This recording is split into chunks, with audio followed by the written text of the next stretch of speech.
भगवान प्रतीक्षा से मिलता है, परीक्षा से नहीं मिलता। प्रतीक्षा, इंतजार करते करते कितने जन्म भी बीत जाएं तो भी भक्त हताश नहीं होता। मिलेंगे, जरूर मिलेंगे। देवर्षि नारद जी, दो भक्त एक पेड़ के नीचे बैठ के भजन कर रहे थे। नारद जी वहां से गुजर के जा रहे थे। दोनों ने कहा, नारद जी प्रणाम, आप तो भगवान के बड़े नजदीकी हो, जरा भगवान से पूछ के आओ ना, कब मिलेंगे हम, कब प्राप्ति होगी। नारद जी गए, पूछा भगवान से, प्रभु आपके दो भक्त हैं, पूछ रहे। भगवान ने कहा, नारद बोल दो जाकर के, जिस पेड़ के नीचे वो बैठे हैं ना, उस वृक्ष में जितने पत्ते हैं इतने जन्म और लेने पड़ेंगे, उसके बाद मिलूंगा। नारद जी आए, आके नारद जी ने बताया, वृक्ष के जितने पत्ते हैं उतने जन्म। ऊपर देखा तो पेड़ भी किसका, इमली का। अरे महाराज हद हो गई है। तो एक उठा, ला बोला, नारद जी प्रणाम, हम तो जा रहे घर, इतने जन्म कौन बर्बाद करेगा, इतने जन्मों तक भजन करो तब मिलेंगे। अरे नहीं नहीं, हमें कुछ नहीं करना, चला गया। और दूसरे भक्त ने जैसे सुना, खड़ा होकर के वहीं नाचने लगा, जोर जोर से नाच रहा है। नारद जी बोले, या तो ये कोई बहुत पहुंचा हुआ आदमी है, या इसका कोई दिमाग का बोल्ट ढीला है। नारद जी ने कहा, तूने मेरी बात नहीं सुनी, ये जितने वृक्ष के पत्ते हैं ना, इतने जन्मों बाद मिलेंगे। सुना नहीं तूने? तू खुश हो रहा है, इतने जन्म के बाद। जैसे भक्त ने सुना तो रोता हुआ कहता, नारद जी ये गिनती तुम याद रखो, ये गिनती तुम जानो, मुझे खुशी इसी बात की है कि कम से कम भगवान ने कहा तो कि वो मिलेंगे। बस इसी में मेरी जीवन के सारे जीवन खुशी खुशी निकाल दूंगा।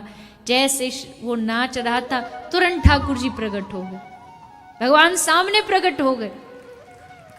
अब नारद जी देखे ऊपर से नीचे तक, बोले, प्रभु क्या गड़बड़ कर रहे हो, हमको झूठा साबित, आप तो कह रहे इतने जन्मों बाद मिले हो, इतने जन्मों बाद दर्शन दूंगा।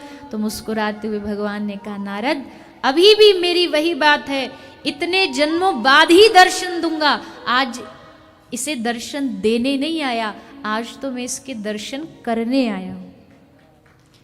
इतना विश्वास, इतना भरोसा मेरे ऊपर आ, क्या कहें क्या कहें। प्रतीक्षा, इंतजार, प्रतीक्षा में बड़ा बड़ा रस है, बड़ा आनंद है। मेड़ता से रोती रोती मीरा वृंदावन आई, एक तारा लेकर के नाचती नाचती वृंदावन पहुंची तो किसी ने कहा, मीरा जी देर हो गई, कृष्ण तो मथुरा चले गए, कृष्ण तो द्वारिका चले गए, मथुरा से विदाई हो गई, द्वारिका चले गए। मीरा ने सुना तो नाचने लगी। लोगों ने पूछा, मीरा तू नाच क्यों रही है? अरे जिससे तू मिलने आई थी वो द्वारिका चला गया। तो हंसती हुई मीरा कहती, अगर मिल जाता तो यात्रा यहीं समाप्त हो जाती, अब नहीं मिला है तो अब उसकी याद में रोती रोती, उसको रिझाती रिझाती द्वारिका तक जाऊंगी और उसको मनाऊंगी, उसको प्राप्त करने के लिए इंतजार करूंगी। प्रतीक्षा में बड़ा आनंद है।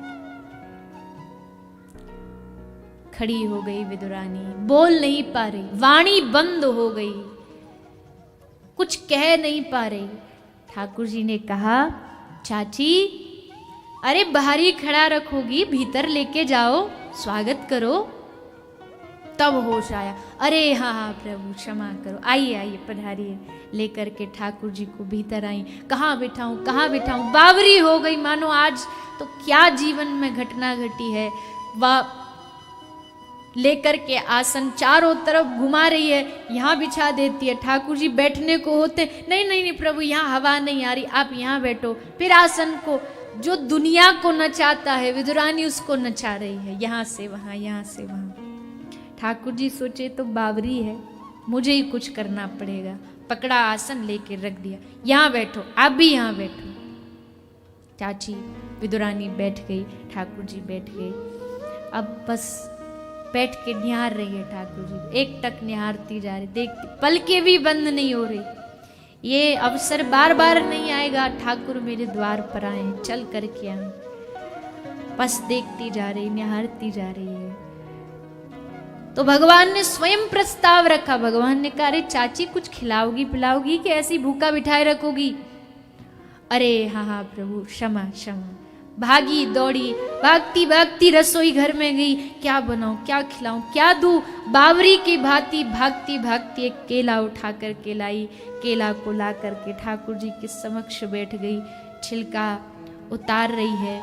और इससे आगे की कथा तो मैं क्या ही बताऊं, इतिहास बना दिया। उस बावरी विदुरानी ने छिलका लेकर के गिरी को बाहर फेंकती जा रही है और ठाकुर जी को छिलका पवाती जा रही है।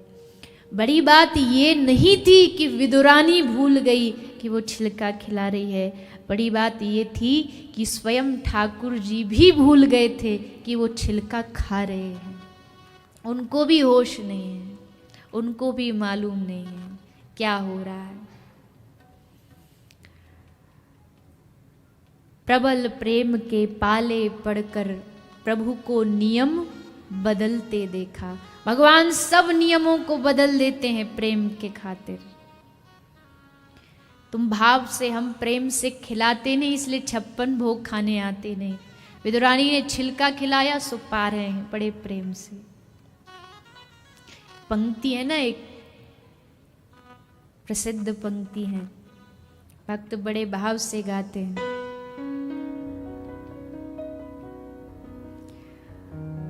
कौन कहता है भगवान खाते नहीं, कौन कहता है भगवान खाते। ये तो आप सबको आती है पंक्ति, तो गाइए। कौन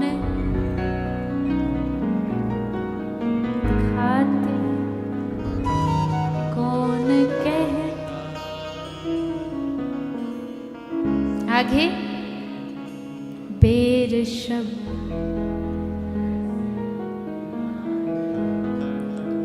बेर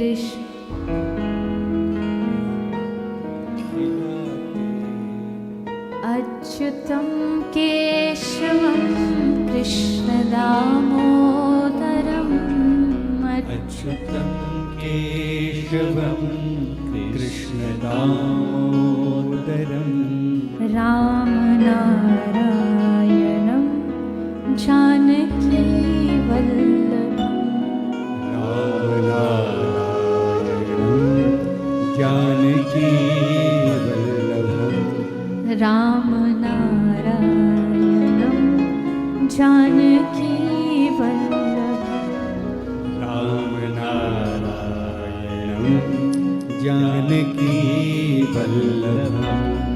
कौन कहता है भगवान सोते नहीं, कौन कहता है भगवान सोते नहीं।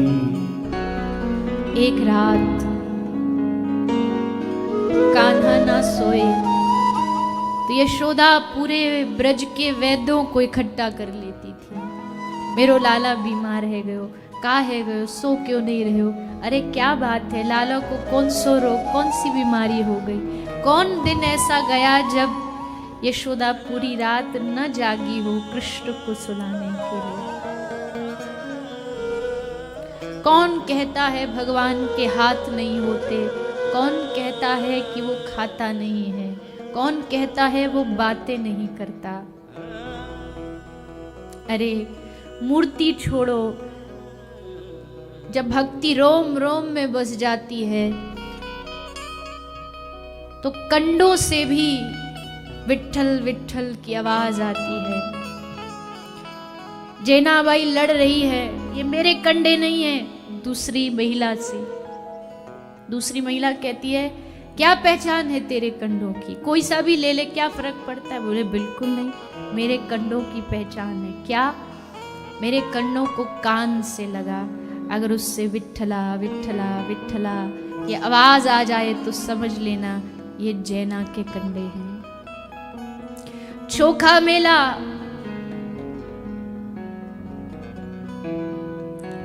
मजदूरी कर रहा है, मकान बना रहा है, बनाते बनाते दीवार गिर गई, सारे मजदूर मर गए। चोखा मेला भी उसी मलबे में शरीर दब गया, केवल हड्डियां बची, शरीर नहीं बचा। कैसे पता लगे कौन किसका शव है, किसकी हड्डियां हैं? नामदेव ने कहा चोखा मेला की हड्डियों को कान से लगाओ, अगर कान से पांडुरंगा पांडुरंगा सुनाई दे तो समझ जाना चोखा मेला है। कितनी भक्ति रही होगी इन महापुरुषों की कि हड्डियों से विठ्ठल विठ्ठल की आवाज आ रही है।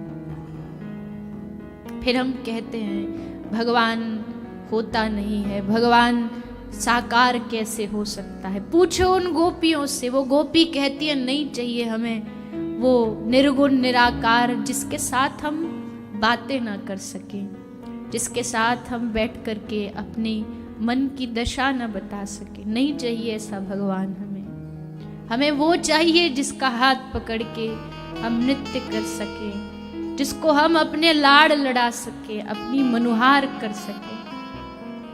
हमारे घर के जो ठाकुर हैं, जो लड्डू गोपाल हैं, जो राधा माधव हैं, वो कब से इंतजार में बैठे हैं तुम लाड़ तो लड़ाओ, तुम उनसे प्यार तो करो, रोज बैठ के उनसे थोड़ी बात तो करो। वो बोलने के लिए तैयार है पर किससे बोले? समय ही नहीं हमारे पास बात करने को। कभी हमने भाव से उनसे पूछा नहीं आज क्या खाएंगे आप, आज क्या पाओगे आप, आज कहाँ जाने का मन है बताओ। बस पत्थर की मूर्ति समझते हैं और फिर कहते हैं भगवान अनुभव नहीं कराते। कैसे कराएं अनुभव? कौन कहता है कि भगवान के सामने बैठ के लंबे चौड़े संस्कृत के श्लोक से ही रीझेगा? टूटी फूटी वाणी ठाकुर जी के सामने कुछ ना भी बोल सको, उनके सामने बैठ के 2 आंसू बहा दो। कब मिलोगे हमें, कब आपकी प्राप्ति होगी? भगवान कहते मुझे पाने के लिए कुछ ज्यादा नहीं चाहिए, तुम्हारे आंखों का जल, क्योंकि भगवान को तो जल में रहने की आदत है ना, सिंधु में रहते हैं, सागर में रहते हैं। पर ठाकुर जी कहते मुझे सिंधु नहीं चाहिए, तेरी आंख का एक प्रेम का बिंदु गिरा दे, मैं उसी में आकर के समा जाऊंगी।